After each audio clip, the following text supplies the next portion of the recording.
Yeah, here and then vacations are no longer vacations. You go on vacation, all you think about is Well, yeah, it's not a vacation going down there for that. definitely not. Fun, but it's not a vacation. It's different.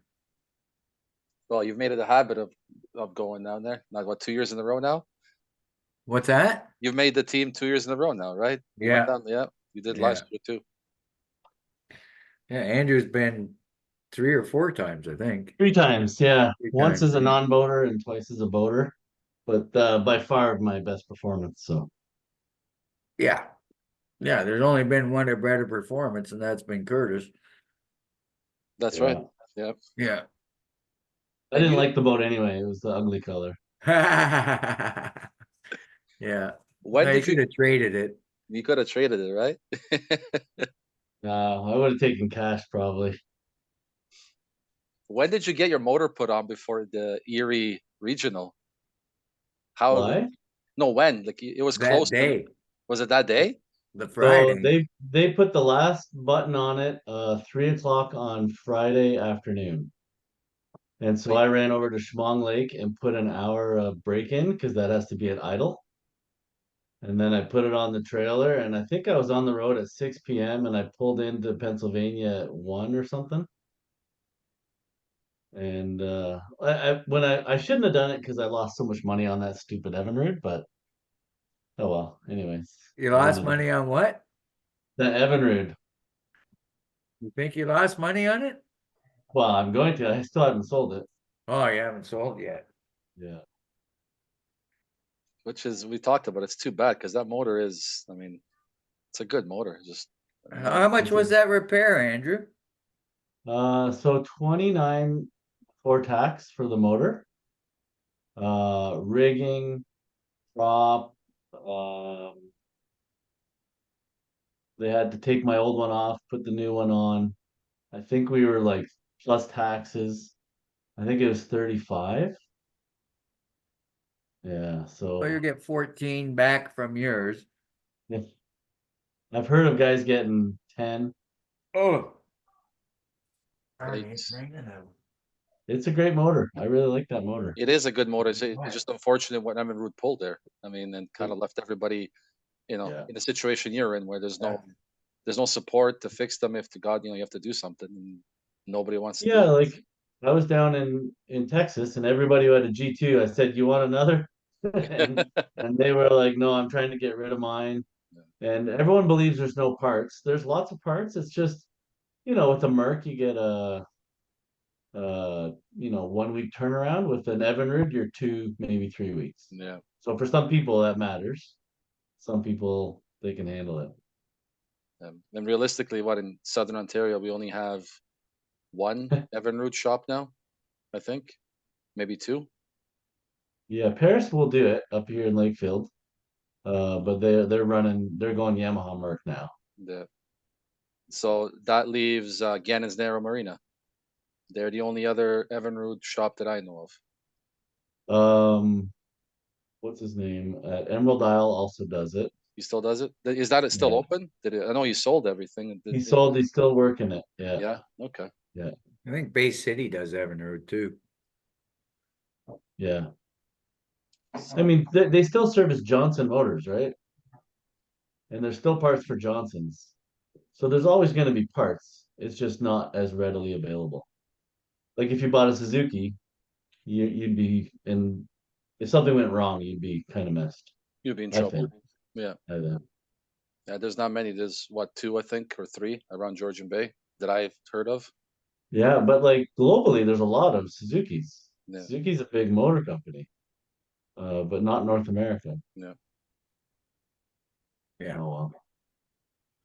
Unfortunately, here in Canada, we're already so limited. Like I said, we're forced to go with a Merc or go with Yamaha because otherwise, yeah, you're stuck. Even Yamaha is getting hard to get. I've heard from guys it's getting hard to get parts. Yeah, I would have chose a Merc, but there was a Yamaha available. And when I blew up my motor at the last joint on Balsam, then I had 3 weeks before semifinal, and I thought that was tons of time. Yeah, But you get the motor here, and then they're like, "Oh, we need this other rigging part." So then it yeah. takes a few days, and and then it's all NEMA connected, and that Yeah. was causing my mechanic a lot of headaches because it was Evinrude and then this one. Anyways, Yeah. we got her done, and it's running great. Knock on wood. I I'm tell still you, chasing 73 miles an hour, but good. I don't know. We'll see. I tell you, my heart sank. I was running parallel to you on Balsam, and I knew right away when it cut out. I knew exactly what happened to you, and I was like, oh, Yeah, that's why I came over. I was like, oh, yeah. The shit. the sign said excessive engine knocking, and I was like, oh no.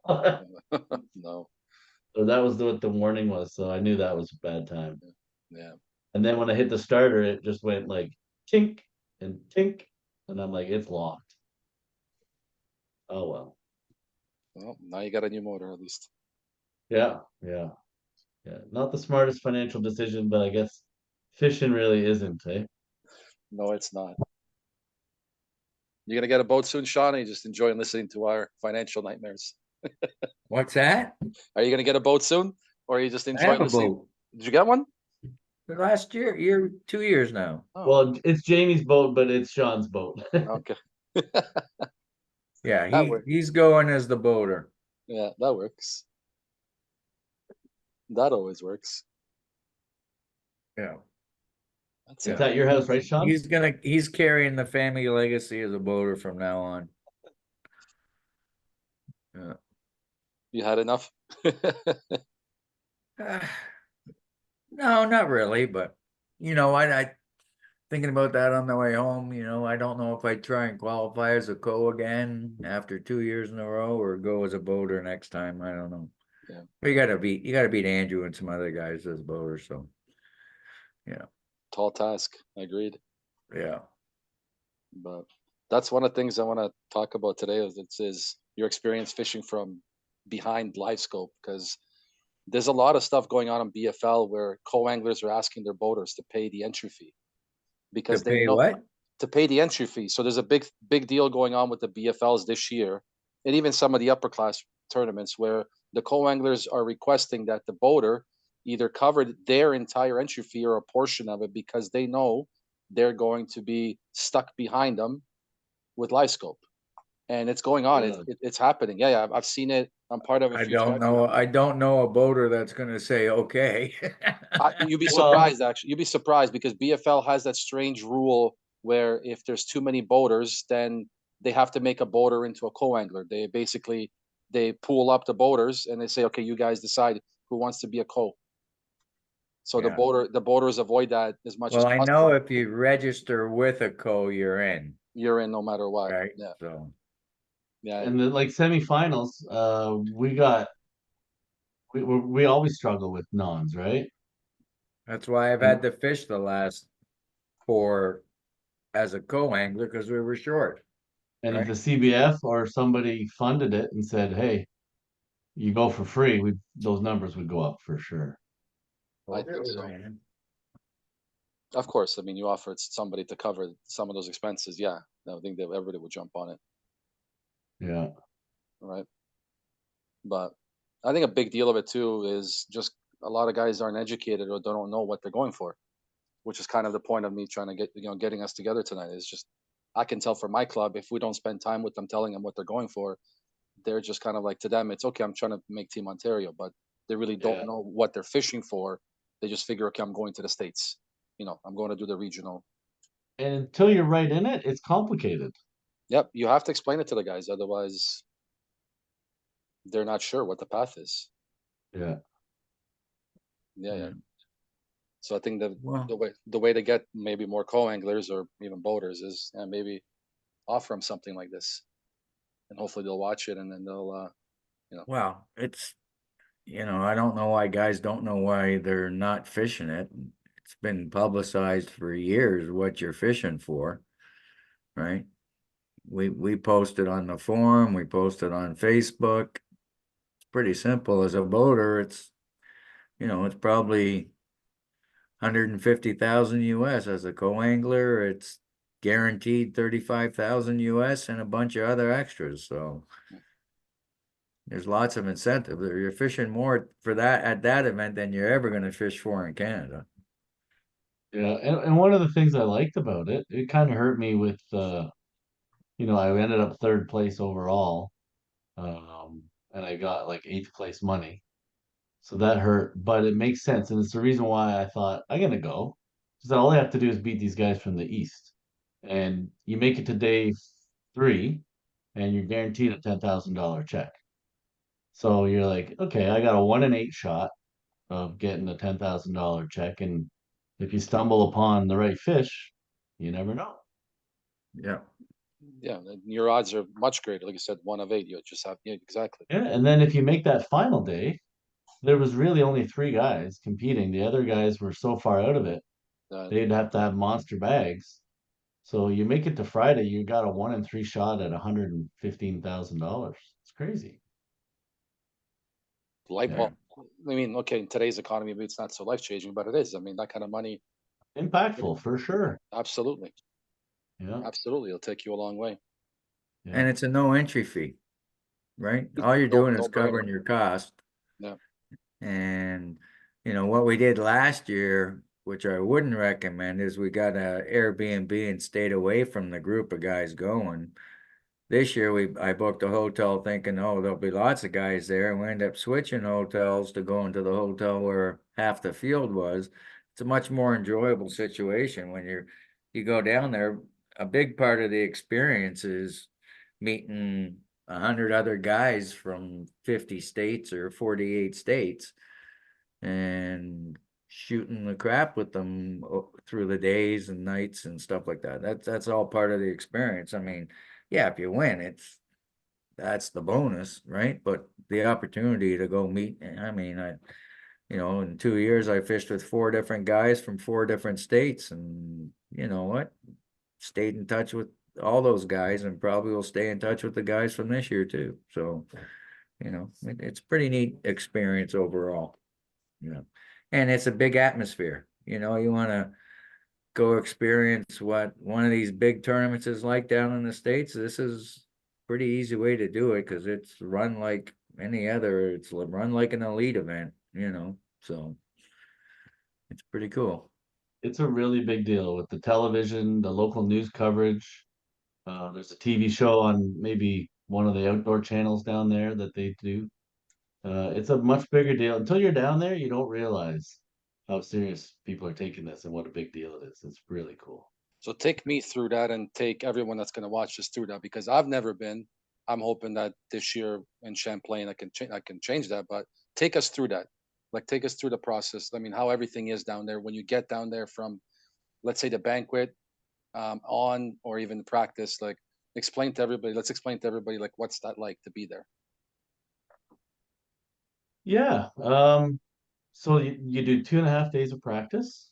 The half day is the final day, and you do the banquet. And it's a long process, but they have a table that goes 100 yards of giveaways. They give you, stipend for some gas, a stipend for hotel, hats, tackle, rods, and all the way down to a plaque at the end. And then they take your picture for the website. And then Robert goes over all the rules and tells us, what we're fishing for, and everybody, it's a really big deal. The food is, secondary, but you're sitting all with people you've met over the years. We had a nice dinner. It was fun, right, Sean? Yeah, yeah. We sat with the guys from Pennsylvania who, we fished with. A couple of them had their wives there or girlfriends there. It was a good time. Yeah, it's a good time to meet new people, or these guys we knew. So it was really good that way.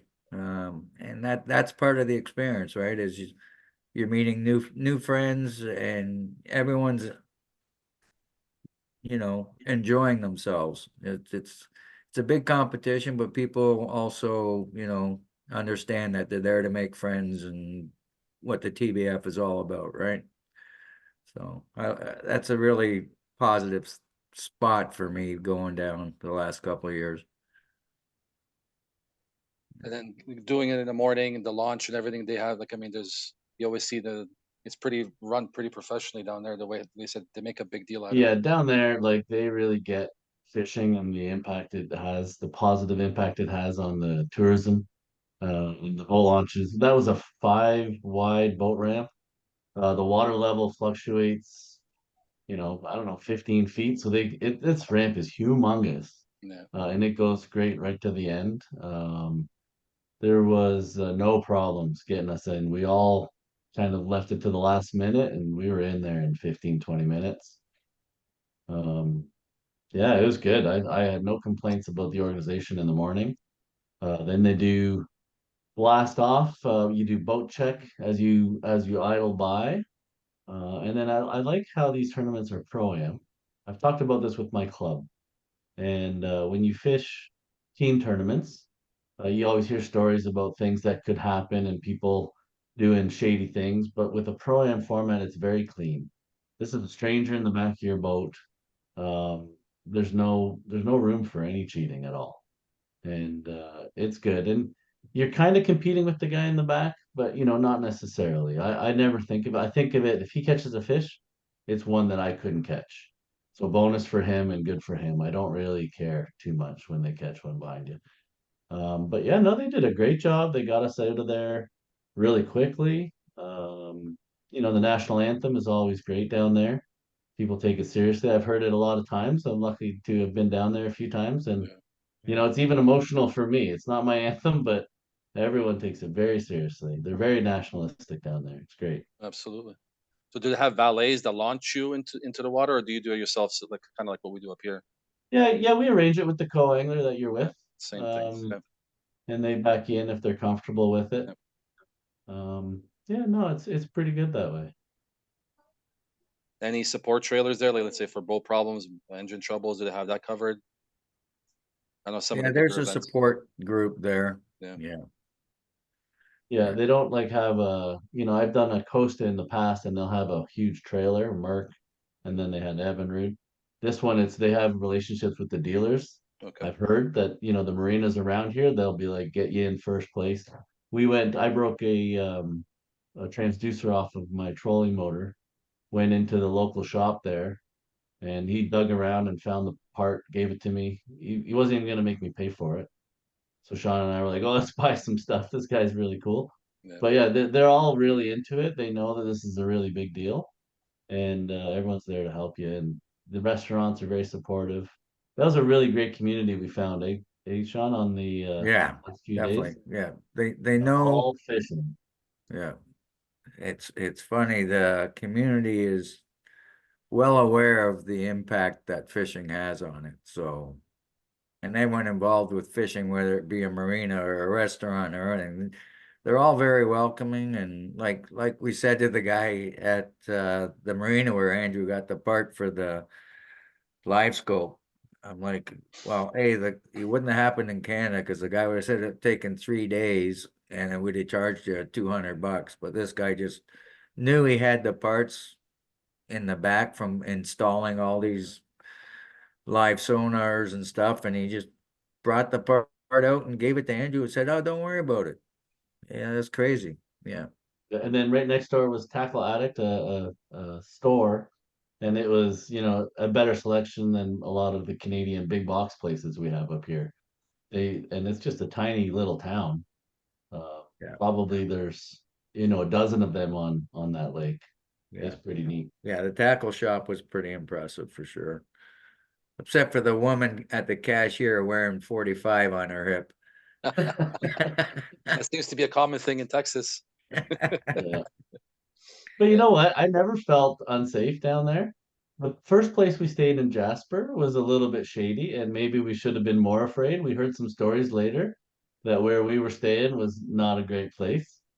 But when we were there, Sean, I never felt uncomfortable. That one No, guy me was neither. unloading guns. No, Remember, he was unloading some guns out of his truck or something. yeah, no. I think we were pretty safe the whole time, even in that first spot. But you know what? It was good to move and get together with, like there might have been one other boat at the hotel we were at. I thought there might be 20 or 30 there, but it was simple. We stayed there 2 nights and we moved down to the hotel where everyone else was, and that was the smart move. You got to sit around and chat. You pull in from practice on Tuesday night, you go to the dinner, you come back, everybody's rigging their rods in the parking lot, shooting the shit. It's just a good experience that way. Yeah. Yeah. So how did you two approach practice? I know it's obviously difficult because you know you're gonna think about fishing a certain way, and Andrew's gonna think about certain fishing a certain way. How did practice You know go? what? How did you guys I, arrange that on the boat? I think it's good for Sean to be back there while I was doing what I was doing. I was trying to scope a lot of fish, and it was good practice for Sean to see like what works when Yeah. someone is doing this. What can I throw and what can I do? But I tried to go down there. We knew there was a spawn that had just happened, and we weren't sure what phase they were going to be in. So we started, it's a gigantic lake, and they have all these, they call them creeks. Up here, we call them bays. Mm. But they're huge creeks. Like just the side creeks are massive. So we'd start on one side out in the trees, and Sean and I were scoping some fish, and because I'm a smallmouth guy, I'm always looking for the rocks in the bottom and fishing blobs on bottom. And we were fishing all those fish, and we caught like some spots, the odd small largie, some white fish, white bass, I guess they were, but not the fish you want. And I never was really looking up. I was looking down. And so we'd start on the outside, secondary points and go all the way into the back and then make our way all the way back out. And just we did that one, I don't know, 4 or 5 times over Yeah. 2.5 days just to try and get an idea where are the groups. And we had bites sort of all over, but the 2.5 pounders, which we thought was the best we were getting, were on the outside, like out near the main creek. And when we'd go in, we'd get smaller fish and right to the backs. It was dirty, warmer, but we saw a lot of guys shallow, and Yeah. we gave it a pretty good shake and never really caught them. And I guess it was 2 o'clock. We had to be back to the boat ramp at 3 on Tuesday. Was it Tuesday? Yeah, Tuesday. Wednesday. Yeah. Yeah. And this was the last secondary point, and we had gone fishless for probably an hour as I'm searching. Actually, 3 hours before that, we did find a spot outside a weed bed that was loaded with blobs, on the live scope. I saw so many fish, caught a couple crappie. I think they were all bass, I'll be honest, but they were very They were smart. bass because my day 2 partner in the tournament, we went there at the end of day 2, well, maybe about noon day 2. We went way back into the pocket and he was bed fishing. Then we came out to that spot where you caught the crappie, and he was fishing that, doing the live scoping thing, and he had caught them there in practice. That place was called Five Fingers or something like that. Yeah.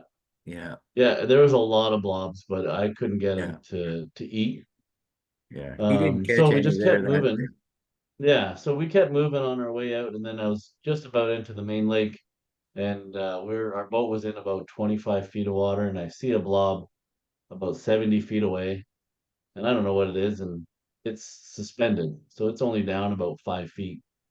So I fired my little minnow across its head and started reeling it in, and it's following, and it ate, and it starts jumping, and Sean and I are like, "Oh, what is that? That's huge!" And we get it in, and the head was massive, but it was Yeah. skinny, post spawn female, and it was beat up, ugly, like just looked like it was on death's door. And I'm like, "What is this?" So we waited. It was 6.5, Yeah. all It head. looked like a 10-pounder, Oh wow. but no Probably no was. gut. Probably was if she was full. Yeah. If Yeah. she was full, she would have been a PB for sure. So we quickly got it back in the lake, and I looked at Sean. I'm like, "Well, I know where I'm starting. Like that's the only quality fish we caught." So I had to go there. And so it was easy picking. Like it was an easy choice for me. I had no other, and Sean doesn't have a choice, so he's just got to go and be versatile. Um, yeah. Do you want me to talk about how day 1 went? Yeah, let's get into it. I mean, like absolutely. Keep Sean, what did you think of practice? It was tough, hey? Yeah. Yeah, it was. I mean, when we're out in the deeper water and on drop shot and you're catching little spots, I mean, you can catch all kinds of little spots, but they got to measure 14 inches, right? I think maybe we caught 2 that measured 14 inches. And then when it came to tournament time, my day 1 guy, he was fishing shallow, So you weren't drop shotting, you were throwing traps, chatterbaits, that kind of stuff. And then day two, the same thing. My guy said we're gonna fish shallow all day, and the first spot he took me was 40 feet, and I didn't have my drop shot rod. Oh, it doesn't always work out like that. Yeah, but we only stayed there about 10 minutes. He didn't catch a fish, and then we did go shallow all day, and he bed fished for most of the day. So yeah, it's tough as a co-angler. You don't know what to bring. Like, you know, I caught all my fish day one on a red rattle trap, and all my fish day two came on spinner bait. So it was Tough. tough. And then day one, we went into this spot early in the morning, and the guy got two nice keepers, and we left. And then we went back in the afternoon, and I caught 5 in a row, 2 which were keepers. And I think he got mad because he didn't have any fish. And I'm like, well, I caught like 5 in like 7 casts. And I'm like, oh, I'm gonna get my limit. And all of a sudden he's like, oh, it's time to leave. And I'm like, well, what are you gonna do, right? Yeah, nothing much. Yeah. And then day two for me, like I said, the guy was bed fishing quite a bit, so tough to catch anything when you're in a foot of water and he's focusing on beds, throwing stuff at him. You just throw the trap and the whatever around, the chatterbait, Senko. But I caught a lot of fish each day. I just never caught any keepers. And I think that's, I think the co-anglers that were getting limits, well, there wasn't many guys getting limits, but the guys that finished at the top were, yeah, they were doing something different that no one else did for sure. Well, we saw the guy that won it all we saw on day two, and he was throwing a chartreuse spinnerbait. I don't know if that's what he threw all week or not, but we saw him catch 2 or 3 fish on it, but he was throwing it shallow. Yeah. And then back to practice, I watched not a lot of videos in preparation because after watching Toledo, the elites on Toledo and the elites on Fork, I saw what they were doing, what the top guys were doing, and I thought this seems right up my alley with live scoping fish in the trees. Yeah. I didn't realize how high they were when I was watching Toledo and Fork. Now when I watch it again, I'm like, oh, I missed that. I thought they were down in the trees. Um, and then what's interesting about these lakes is I fished Table Rock, I fished Bull Shoals, and now Sam Rayburn. Is and it's usually around the spawn, but they pattern really well. And Sean and I noticed that in practice. We'd start out deep and make our ways into the back of the pockets, and we'd always get these better bites on those secondary points. So then we'd move to another creek, we'd do the same thing, and we'd keep getting them out there. And you just notice it.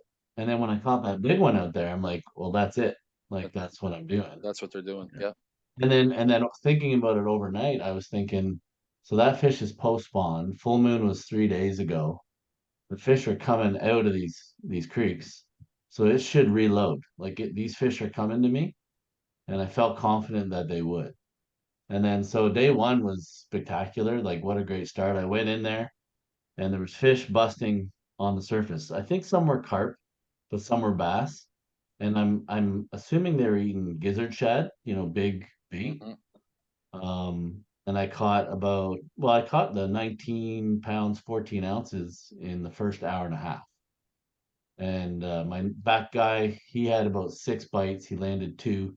He had a knot issue that he wasn't tying his knots very well, and his leaders were breaking, but he had some bites, enough to do well. And then it just shut off. The bait went away. No fish were busting. Yeah. There was a wind deal also. So it was morning and wind. And I left that. So I fished it for like 2 hours after my 20-pound bag and got nothing. And I was looking around like, well, let's go try all the stuff that Sean and I found.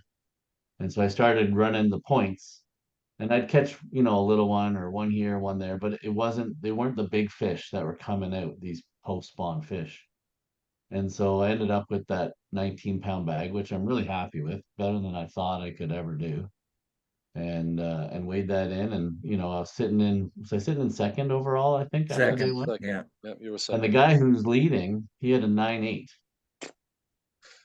And his Right. next 2 days he caught 10 pounds. So he had Yeah. a 10-pound bag, but it was anchored by a 9.8, 9-8. Wow. which is, he knew, I don't know if he couldn't duplicate that, but he was around big ones, so you'd never know in that place. Yeah. And then so day two, I had Tim, the camera guy. He said, I'm going to be in your boat for a half an hour in the morning. So let's meet at the boat launch. So we met at the boat launch, and he did an interview the day before, after I was in second place. And then we met the morning of day two, and he was asking me all sorts of questions. We did a little interviews of what I'm going to do. Like, we kind of went away from the crowd so we could Mhm. chat about my baits and Yeah. where I was fishing. And then we blasted off, and he was like right in my face. Like, I would have to like dodge him on the hook sets. Yeah. And I'm teaching him all about live scope. I'm teaching him what the blobs are and where my bait is. And so he was focusing on the live scope, and we got a great catch of a 4.5, where I said, point like right there at 80 feet, there's the blob, there's my lure. Okay, he's following. Okay, he's got it. We Yeah. catch it, net it. It was a great catch, which will probably never air because I didn't end up finishing, first. They might air that.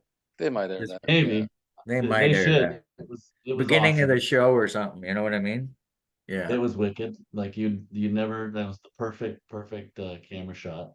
They So make you two and a sign half a hours. waiver or anything for that to film? Did he? Did I? Yeah. I think it's original. In our Oh, original yeah, package. original waiver we signed. Yeah. Yeah, I wondered if there was an additional waiver so they could use it or something. Yeah. So I still have this guy, and it's 2.5 hours later, and I have 4 fish. And I'm telling this guy, like, it's time for you to leave. Like, we've got lots of coverage. You're only supposed to be here for half an hour. And he wants me to keep the mic on, and they were going the camera boat beside me and Hmm. still film. And I'm like, no, bud, like, come on, I gotta get to work. I got 4 fish, I gotta move around. And so I basically had to kick him out. And then when he left, my non-boater was like, you were really nice to him. You should have kicked him out half an hour in and gotten to work. But that it's not an excuse, Yeah. not at all. But it was definitely distracting for sure. Like, it was a lot of tense. But that was a cool part about this event, is how big it is. You know Yeah. what I mean? When you have all these cameras and this attention, and I've never been around that up Yeah. here. Like, Andy and Corey, they run good shows, but like, this is a really big show and a Yeah. This really is a big real deal. big show. So Real, absolutely. they I want to always have all wonder. the coverage.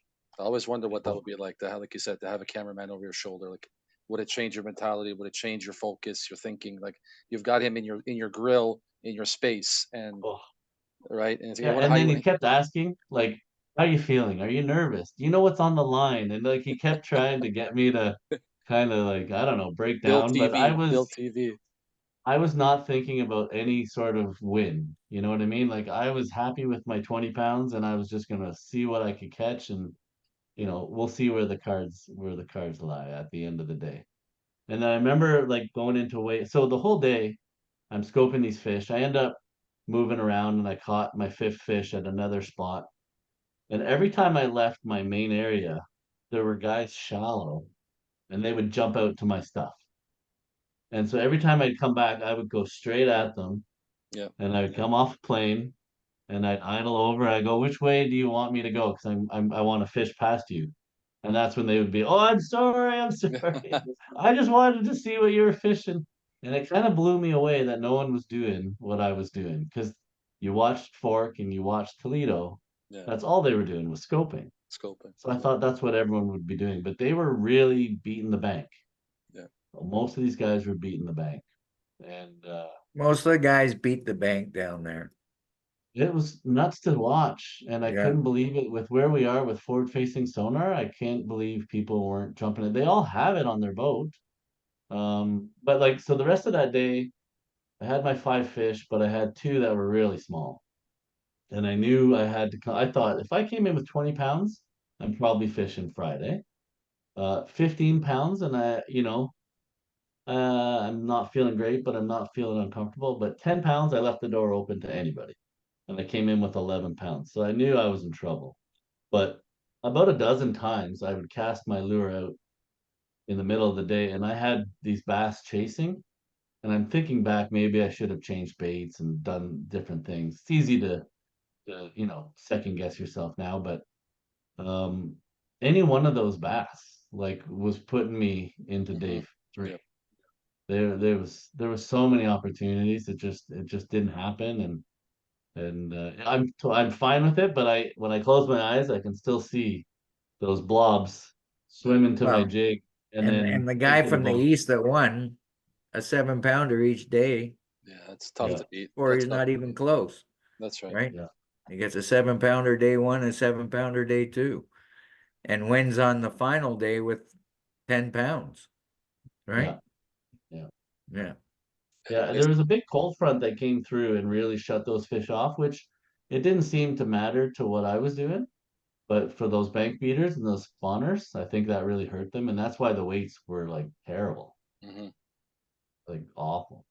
So everyone expected the spawn to be on, and they're all the females to come in shallow. Hence why, like you Yeah, said, everybody was beating the bank. yeah. So what do you think you could have done differently now that you're second guessing yourself? Bait size, area, depth. What do you think would have made a difference I think the on day biggest two? one, yeah, on day two for sure. Day one was fine. Day two, when I had the four fish and left and caught another fifth fish off of a tree that it was actually a new area. It was just close by, set up very similar. And I thought, let's go give that a shot. The wind started to pick up again as I caught that fifth, and I thought, oh, I bet you we go back there, those fish might turn on again because that was my best shot at a big fish.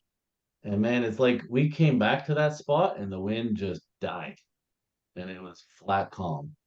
And I think if I was to do it again, I would have, instead of two minnows that are identical, I'd probably have three. So I was throwing a Z-Man swim bait hook with a Z-Man scented jerk shad, pretty much what Gussie was throwing. Hmm.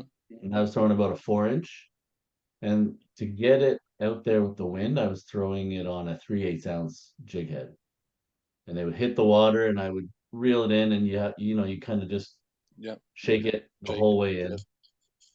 And maybe now, if I was to do it again, I'd have a 3/8, a quarter, and maybe a 3/16. You might not get the distance, but it'll slow it down because those fish were, my minnow would be going and you could see them tracking it, tracking it, tracking it. And then as soon as it came by the boat, the big bass would fade off. Mm. And so maybe if it was slower, they might have eaten it. And I tried a swim bait for some reason. I caught a couple crappie on it, but that paddle tail, they just were not interested in. It was a weird deal. They wanted that. One of the guys at the club, I told this story at my club last night, and one of the guys, why could you throw a float and fly? You know what I mean? Because the fish were only down 5 to 10 feet, Hmm. and like then you could just sort of slowly drag a small hair jig or something. There's a lot of things maybe I could look back on and say, oh, when the wind isn't blowing, I got to switch tactics. Hmm. Um, And then the other thing is maybe I should have started fishing on the bottom because John, the guy who ended up winning, John Levesque, he was scoping his fish, but he was throwing an A rig, letting it sink to bottom and just popping it off bottom. And that's where he got his bigger bites. And I didn't fish the bottom. I just left the bottom. The bottom didn't exist to me because after practice, I was like, that's garbage down there. Hmm. All these fish that I want to catch are up. But maybe I should have adjusted on that day and started fishing that bottom in that area. Did you think of bringing an A rig? Because obviously with MLF, Oh, I A threw it. rigs are legal. They're I legal. threw it a lot. You're allowed 5 hooks down there, Hmm. and the non-boaters, or sorry, the what do they call them? Riders. The Riders. guys, yeah, Interesting. that's what they call them down there. They threw the A rig pretty consistently. Yeah. Um, and I threw actually the both the A-rig a guys. bit, but I never hooked a fish. I think I had two fish swipe at it, but I never hooked a fish on the A-rig, but I didn't throw it a lot as a But it coach. might have been something I should have done as an adjustment on Friday. But I didn't talk to the guy who ended up winning it. We only spilled the beans in the Hmm. trough on Friday or Thursday because we knew one of us was going on. We're both competitors. We can share information with each other That's right. and help each other win it. So we were both spilling. He told me that. He goes, "Hey, so listen, we can spill the beans with both competitors. So you tell me what you did, I'll tell you what I did. Maybe we can help each other out." It was pretty cool. Like, I've never been in that position before Yeah. where guys are doing that. So it was pretty cool. And then the other thing that Sean and noticed a little bit was my non-boaters would tell people what I was doing, scoping up high Yeah. with the minnow. Not rocket science, everyone's doing it. But I had so many people like coming over to me, asking me about it and like wanting me to tell them what are my settings, what is my bait, Yeah. what am I looking for. And when I told them I was fishing the blobs up high and the suspended, blew their minds. No one was fishing for those fish. No, that's a Canadian thing. Oh, I That's guess, yeah.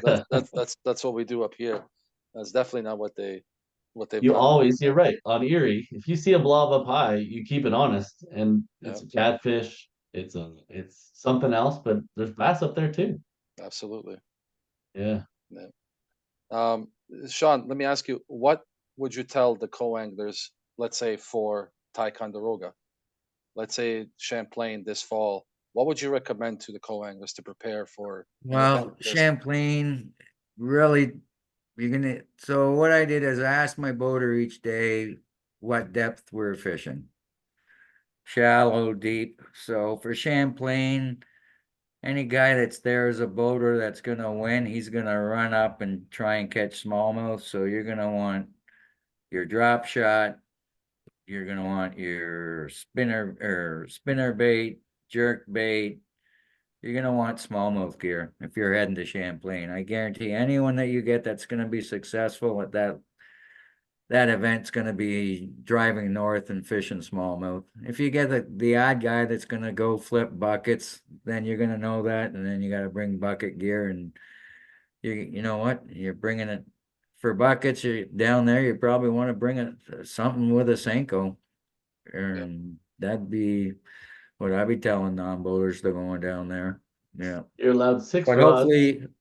hopefully you get a guy that's going north and you can drop shot, jerk bait, drag a football head with a creature bait or something, or that's what I'd be doing. That's what I'd be going with. That was gonna be my next question is there a limit on rods at the events for Was the it for five, Sean, and then six was the special rod? What was that?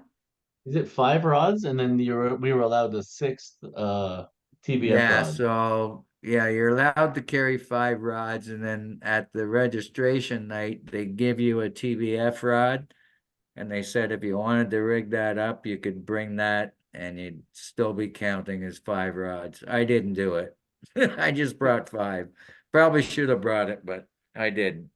But yeah, for Champlain, I think yeah, you need to have largely set up. And I'm gonna tell you, there's a trick with boaters to their nons, and maybe Sean got it on day two, is you tell your non you're fishing deep, so he rigs all his stuff up deep, and then you go shallow, and it takes him, an hour to adjust, and yeah. it gives the boater a little bit of advantage. I Yeah, think that's dirty pool. They shouldn't do that. But I've heard it being done, and people have told me that that's a tactic. You should do it. So, anyways, don't always believe your boater and yeah, be versatile out there. Really versatile. yeah. I think day two, we were fishing this island in super clean water. He was live scoping. I didn't bring my drop shot because he said, "Oh, we're going super shallow." I might have been able to pick up a couple of fish, you know. Yeah. I was I had 2 crankbait rods, a flipping stick, and something with a Senko on it, and I forget what else the other rod was I had, but yeah, if I had my drop shot rod with me, I might have been able to pick up a couple fish in that first half hour of the day when we were fishing deep. Hmm. Yeah. One of the other things, Tucson, is I learned because as fishing as a scoper, I did it on Erie quite extensively, and then I did it on Sam Rayburn. I can see what's working in the back. Yeah. And some guys get it and some guys don't. And it's a bit of a mind adjustment to co-anglers when the guy is scoping. Because you think it is very difficult for sure. But a tip that I would give everyone is the way I'm fishing now is I'm hunting. I'm just trolling around looking. I'm not casting. I see something, you're gonna see me make 5 casts in one direction. I can't catch them all the time. You know, if I'm lucky, I'm catching half of them. Most of the time it's 10, 20%.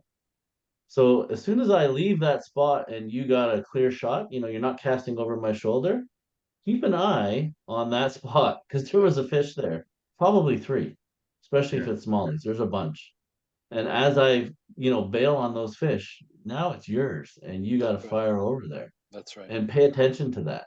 And a lot of guys weren't. They were just kind of dragging stuff behind the boat, Yeah. which isn't a bad idea, but I would always keep an eye on where the boater was casting and scoping because he was firing at something. Yeah. You can just tell by their body language. By the body, by And the one of the readiness. baits that was most successful was a drop shot for guys on Erie and also on Sam Rayburn. Was just firing stuff. I was up high. Actually, no, on Erie I was fishing the bottom mostly, but the drop shot was pretty king for that sort of fishing. Right. If you're in Ticonderoga, I guess it's a lot of grass. You know, you're probably going to be flipping a Texas rig, creature, worm, or jig. Mhm.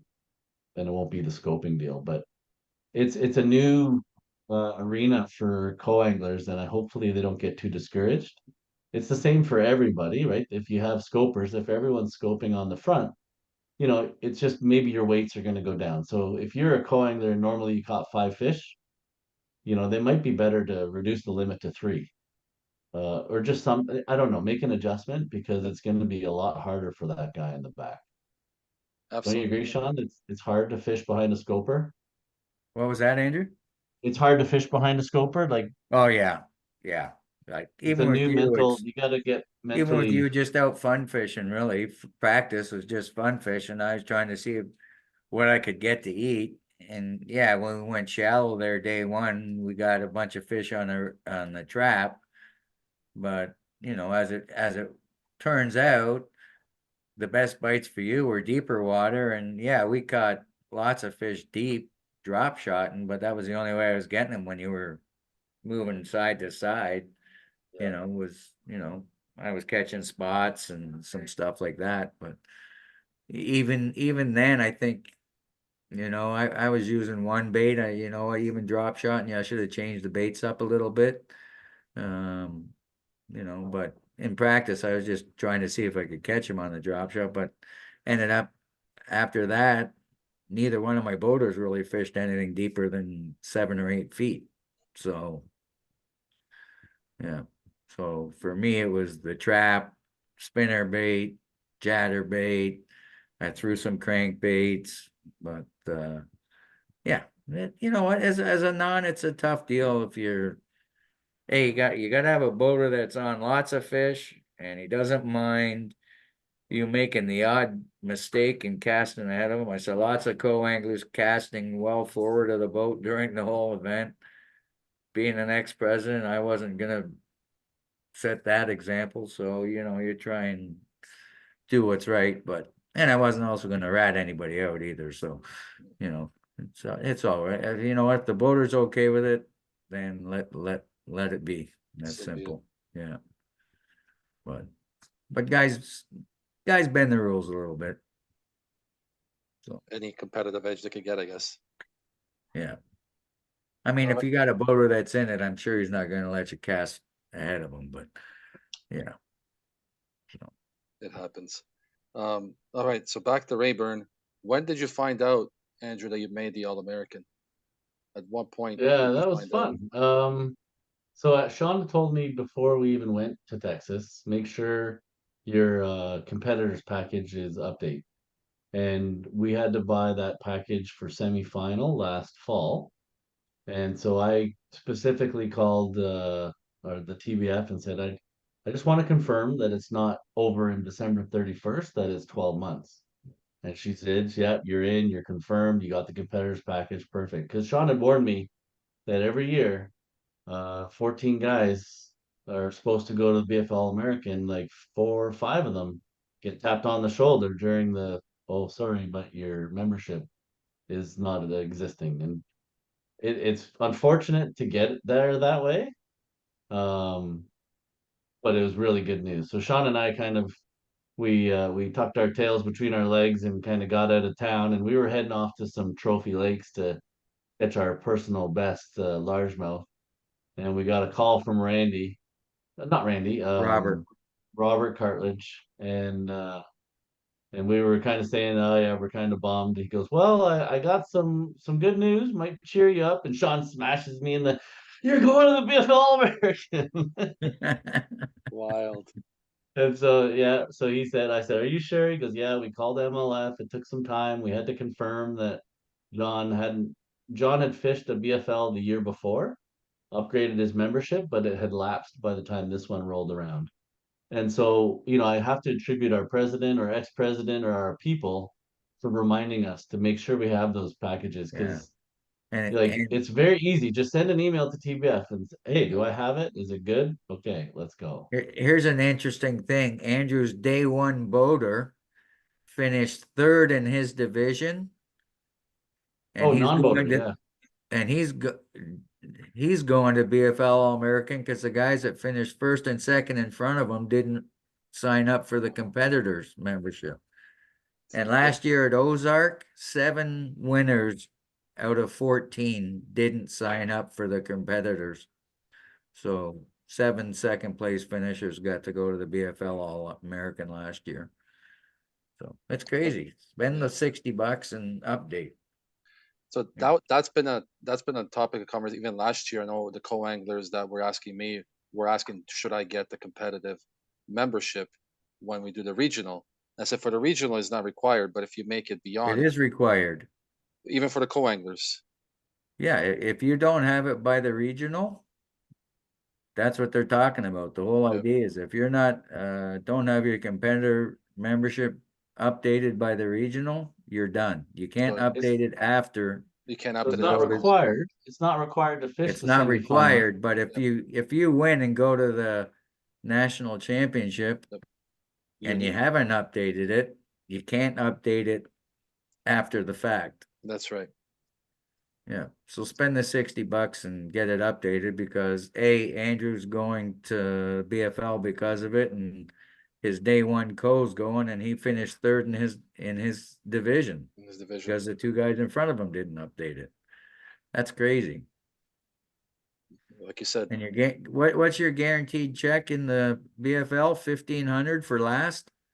2,000 American dollars for last place, Yeah, 49th place. And so the cool part about this BFL American again is I'm not fishing against local hammers. There's 49 spots, 7 of them are from the TBF.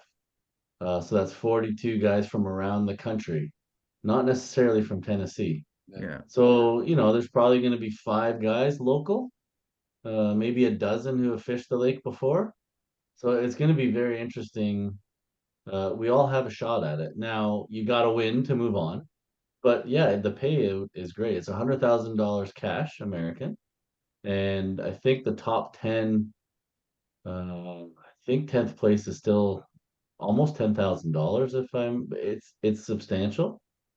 But yeah, there's no more divisions. You got to win the whole thing. you gotta win the So whole the thing. next carrot after that is if you win the BFL American, there's no Forestwood Cup, but there's the Red Crest. And so you would advance to the Red Crest. And you And if you, advance to the Toyota Championship. You get both, as far as oh, I I know. don't know about that one.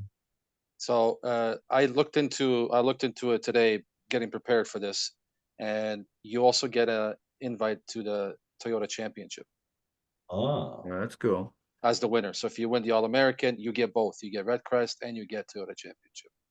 and think about that. As a boater fishing out of the CBAF, all of our clubbies are the non-boater pays half, and which is your gas fee. So I haven't paid an entry fee at the clubbies. That got me to the joints, and the joints, the non-boaters pay, half again. So I haven't paid an entry fee at the joints, just gas and boat expenses, which are substantial. Um, and then because I was top 6 at the CBF through the joints, then I got my semifinal paid for. And then I won money at semifinal. I think I won $1,500 at semifinal. CBF gave us some money for hotels. Like I said, we got some stipends when we got down there. So the out of pocket of cash is not substantial to go do these things, because you're winning money all the way along. Yeah. And you could technically go all the way to the Red Crest and not have paid one entry fee, which makes the guys at Red Crest pretty upset because I bet. they're I spending bet. $50,000 for this opportunity. That's right. But Robert said they're getting their money. Like the Red Crest is getting cash from the TBF. It's all the money from the semifinals and things like that. Yeah. So he still has to pay to get his 7 Yeah, guys in there. it's like Andy giving us 2 classic spots. Well, we're paying $500 at the fishing show for the booth space, and in return, it washes out the 2 entry fees for the classic For spot, classic. right? Yeah.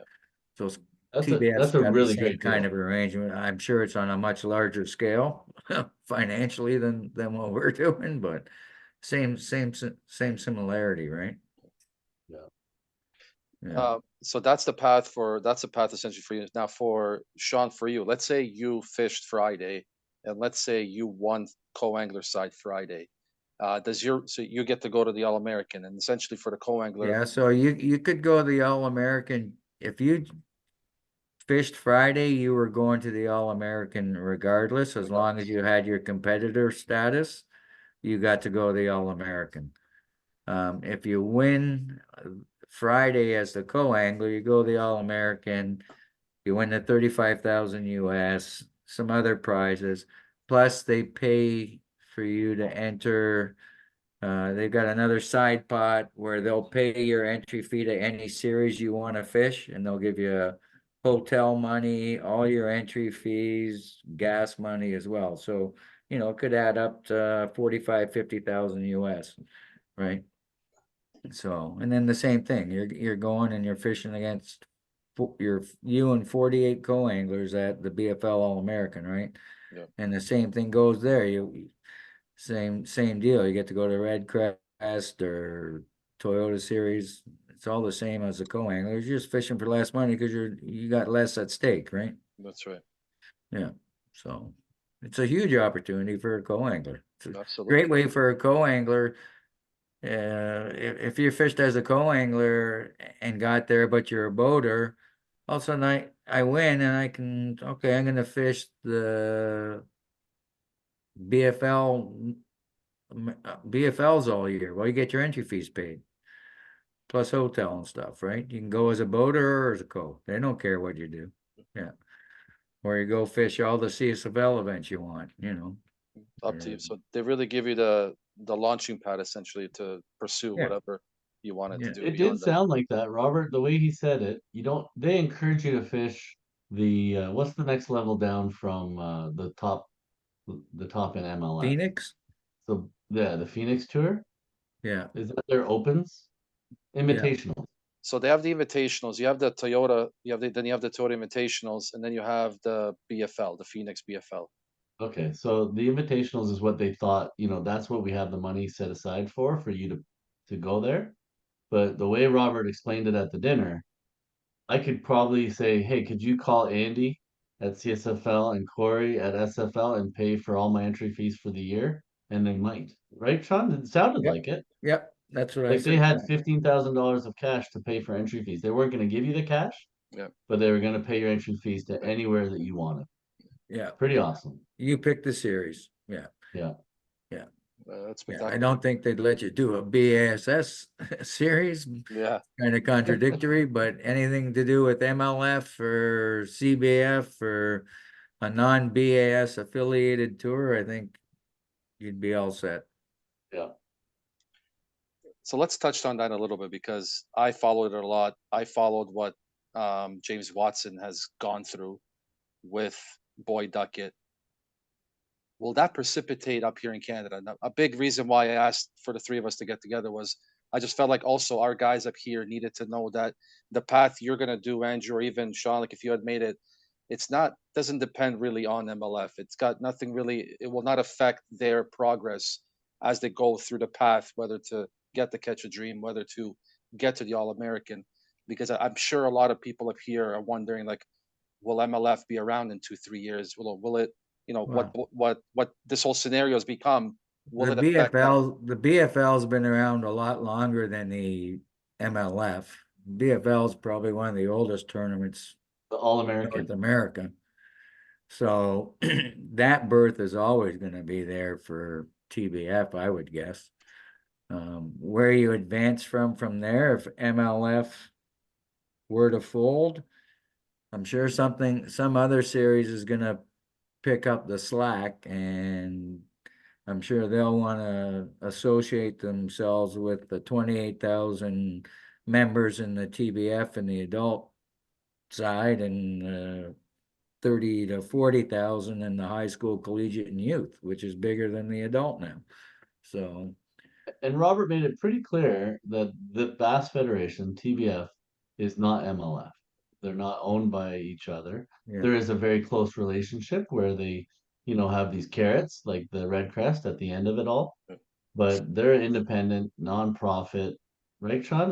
Am I yeah, speaking correct? yeah. Yeah. TBF is And strictly so they will nonprofit. exist forever. If MLF tomorrow went away, I think the only thing that technically we could lose is that red crest opportunity. Everything else stays the same. But like Sean said, Yeah, something else will probably show up, and they're yeah, going to want access to the 28,000 members in the Bass Federation. So the BFL will always, the All American will always be there. It's one of the yeah. longest standing You got to grassroots things. remember when FLW got turned over to and became MLF was around when FLW ceased to exist and kind of folded under the umbrella of MLF. They were begging TBF to stay associated with them because they want that grassroots foundation, right? That's huge. And yeah, you look at it now, what a total 60,000 members when they go youth, high school, collegiate, and adult membership. The adult membership is the tiny portion now. Yeah. You got I was talking to Randy on the way down to the drive because I knew he was coming, the TBF tournament director, and he was coming from a high school event where they had 450 teams at a one-day event. And his truck broke down, so he never made it back to Texas. But yeah, they're doing high school events with 450 boat fields. It's crazy.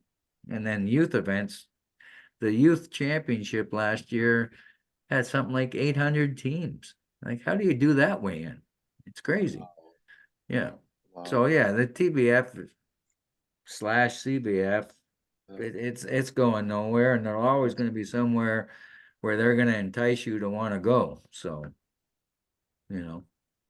So if you're not going to Red Crest, it might be okay. Well, we were giving you $35,000 if you went to go fish the Red Crest. So we'll just add that in. The money's there. It's just all budgeted. So you're never losing out on the money. You're always going to get a brand new Ranger boat to win. Yeah, there's also the NPFL. Maybe they'd want an opportunity Yeah. at these grassroots Yeah. anglers. Yeah. And if Yeah. you said to the NPFL, "Here's $35,000, can you give us a spot?" They might be, "Yeah, thank you very much. Let's do Yeah. this." Let's do this. Yeah. Yeah. Yeah. And you got to remember, TBF, they own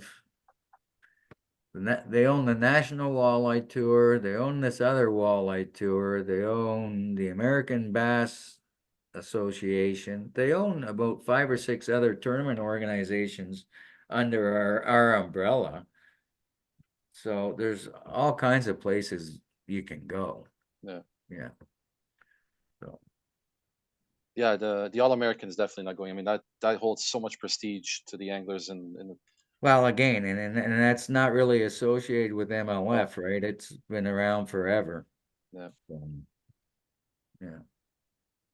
Well, I think that'll be comforting for our guys up here who want to keep pursuing this because everything that's gone on sure kind of muddied the waters a little bit where how things Yeah, stand. I wouldn't put much worry in the Watson Duckett thing. If it folds, it folds. Something will replace it. Yeah. You look at our scenario here. How many different tours started in the last 4 or 5 years, right? Everyone thinks they can do it better, blah blah blah. Just dilutes the the dollar. That's all it does. John makes a good point, and I've heard about people like even Watson saying, I can't go fish the Bass Opens and requalify for the elites or qualify for the elites. I'm not that good. Yeah. So there's what, how many, 65 or is there 80 guys over on MLF? They would have 65, man. nowhere to Yeah. they would have nowhere to go No, a lot if of those MLF. guys would lose their jobs. Absolutely. If that were to fold, a lot of those guys would lose their jobs because they would not be Bass able to. holds like 2 exemption spots, so there would have to be somewhere. NPFL might pick up the slack or they'd start something new. Mm. Those guys need a platform. Something would have to come about if MLF folded. So there'll be an opportunity and all like the TBF National and the BFL All American, those are enough to make just fishing our joints and trying to qualify for semifinals. Well, not really qualify for sem, but fish the semifinal in Champlain. That's enough of a carrot right there. Yeah, absolutely. Yeah, What a there's fish! there's One, what a fishery. Two, like you said, especially with success you've had. I mean, that's a big enough carrot for a lot of guys to say, okay, let's take a shot at yeah, that. and, like I double dip. I fish the bass stuff too. And so they have like one less step to get to the classic. But you got to fish against 80 guys in Ontario. And there's 6 or 7 spots. I can't remember how many go to the national. And at the national, it's 280 boats. I went to our national through TBF and there was 49. Yeah, I only have to beat 8 of them. So it's a very different path. The carrot isn't the Bassmaster Classic, which is the biggest event ever, but I wouldn't say easier, it's just different. And there's more opportunity. There's just as many opportunities on this side. And I suggest everybody double dip and try and qualify both sides, and you never know where you'll get. It's a lot of fun, and I know at our club we're gonna have, I don't know, maybe last year we had 6 or 7 guys trying to fish the joints and then go to the semifinals. I think we're gonna be over a dozen now. Guys are fired up. They saw what I did and they're like, yeah, we can do this. Like someone is going. absolutely, Someone from Ontario is going to the national. And then absolutely. you never know. No, that's huge. Well, That's big for what you're doing. Is big for the federation. Like I said, it's just gonna motivate guys. Absolutely. here's the other thing at the regional. So Indiana had 6 anglers there, 3 boaters and 3 co-anglers. So if you get to 40 teams from Ontario going to the regional semifinal, you get to send 2 boaters and 2 co-anglers. If you get to 50, you just get to send 3. So, a federation of 300 anglers, you think we could get to 40 boaters easy enough going to a regional, especially when we're hosting it next year, right? And then you're sending 2 guys or 3 guys, 3 teams instead of 1 team. Instead of one team. There was multiple states there there was at least 3 states there that had either 2 teams or 3 teams because they had that many guys participate in the regional semifinal. And Pennsylvania had 39 boaters. Boater dropped out the day before, or they would have sent 2 teams. They always send 2 teams. So there's even bigger opportunity if you have the participation. That's right. Yeah. So for this year, we've got our 3 joint events: Tri Lakes, Balsam, and Gloucester Pool.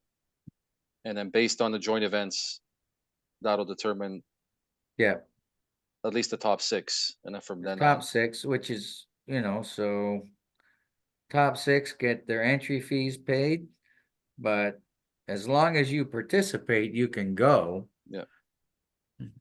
We're never going to That's the say rule, right, no, you Sean? can't. As long as you participated at the club level, you can sign up for semifinal. Is that right? That's right.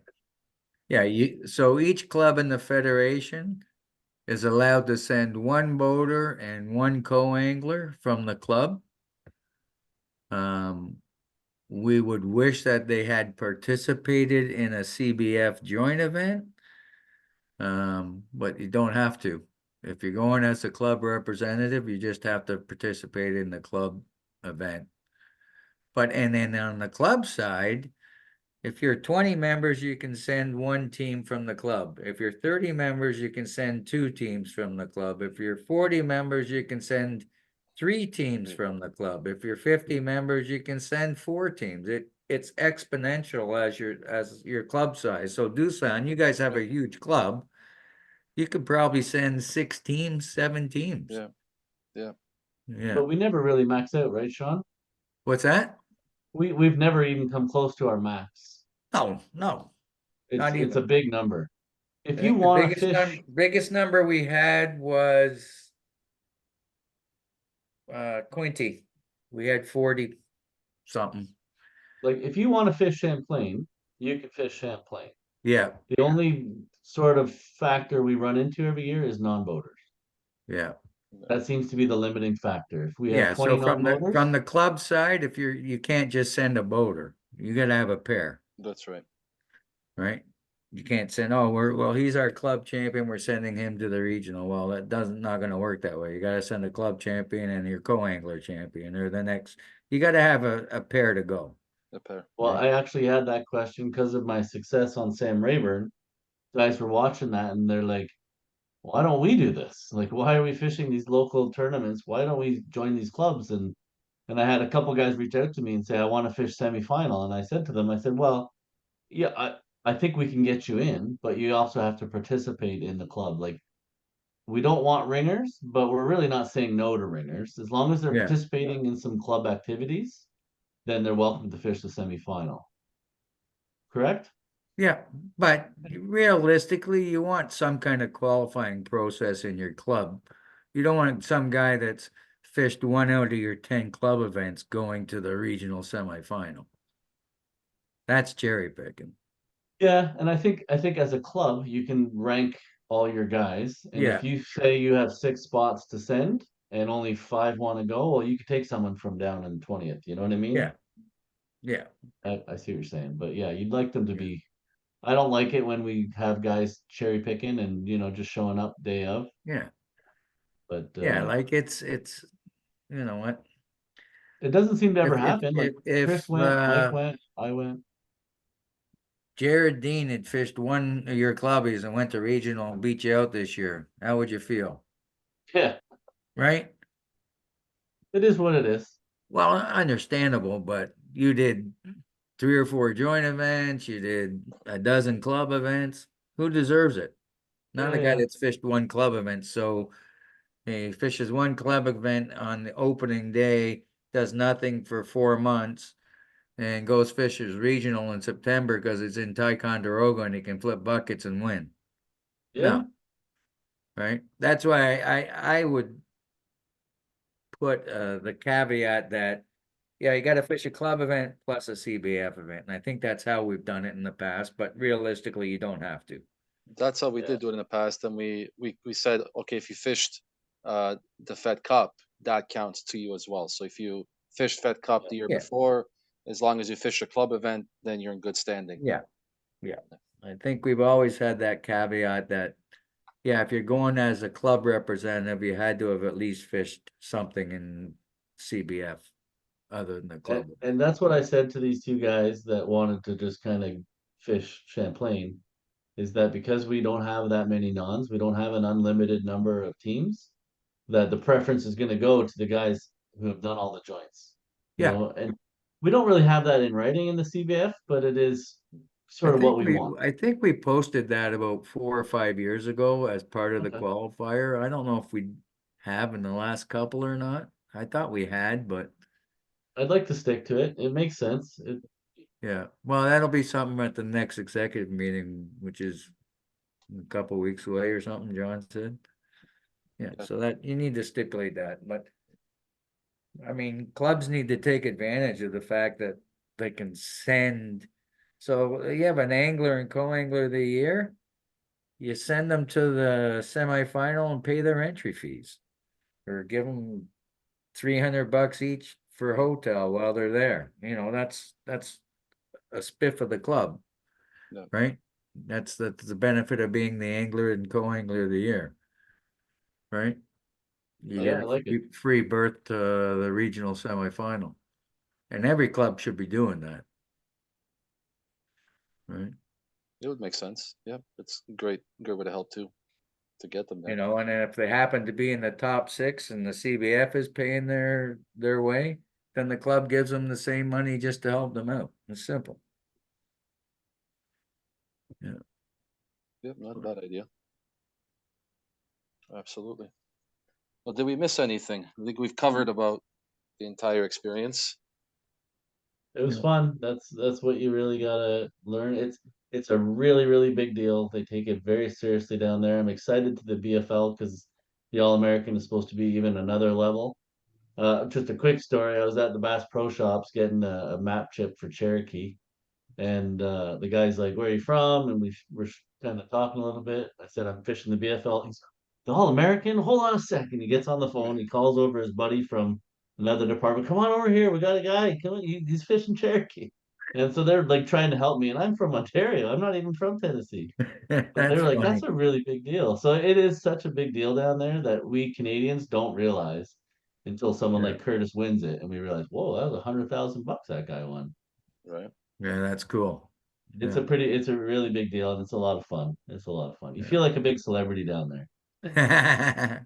Big Red. Big Big red. Red. So quickly, expectations. What do you think? From what you saw, you said you stopped on the way home for a couple of days to kind of just see the lay of the land. Yeah, like I think it sets up well for a smallmouth guy who likes to scope fish. I watched Cooper's win out there at the Opens. Looks like something I can do. I have those skills. When I was out there practicing, the water was 12 feet lower than where it's going to be when I fish it. So I wasn't looking for spots, and I marked I think 190 rock piles and trees that were just at the water's edge and will be buried under 12 feet of water next month. So maybe that works out for me or maybe not, but no, I'm really excited. Smallmouth sort of right up my alley. I feel like I can place fairly well, and like I said, it's people all across the province, so there's not a lot of local hammers I got to beat. And now there's a lot of guys out there hiring guides right now and, full on spending a ton of money to try and win this thing. That's not what I'm doing. I did spend a couple days down there, but I'm gonna do some research and play it by ear. And the 2.5 days I get to practice is gonna have to where I find them. But I'm How many excited. days I'm do you get to practice? 3? 2.5. Yeah. Yeah. And it's Memorial Day week. So I've been having a hard time finding a place to stay, but I got some options now. I posted on their Facebook page and some Oh, people are helping. the host hotel info we gave you wasn't any good? It's far away. It's a half an Oh, is hour it? away from the tip, and it's an hour away from the middle of the lake. So I'd rather stay closer, Yeah. but we'll see. Wow.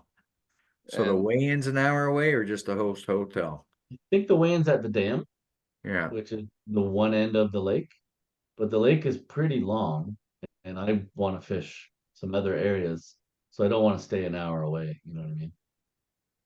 Yeah.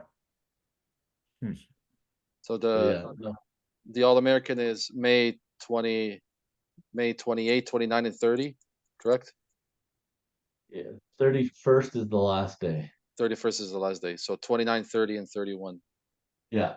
Yeah. So I'm gonna get down there on the 25th, practice 26, 27, half day 28, and then compete for 3 days. Yeah.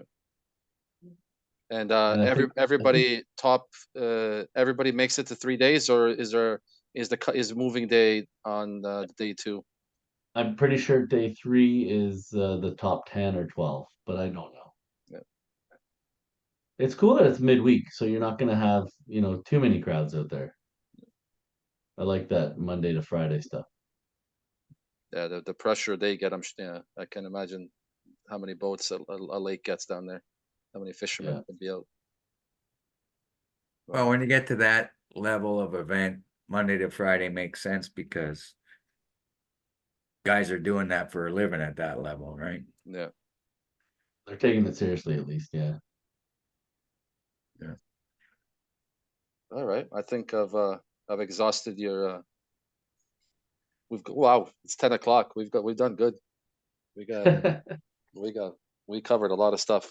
Are you planning to cover anything for social media or anything when you go down there? Do you have any plans to keep It's everybody funny in the because loop? when I go down, I like to put the blinders on and focus. I tell my wife, I'm not calling you, like nothing, no one's getting it. Yeah. Like you call me if there's an emergency. Yeah. Otherwise, I just want to focus on everything down there, fishing, just get immersed.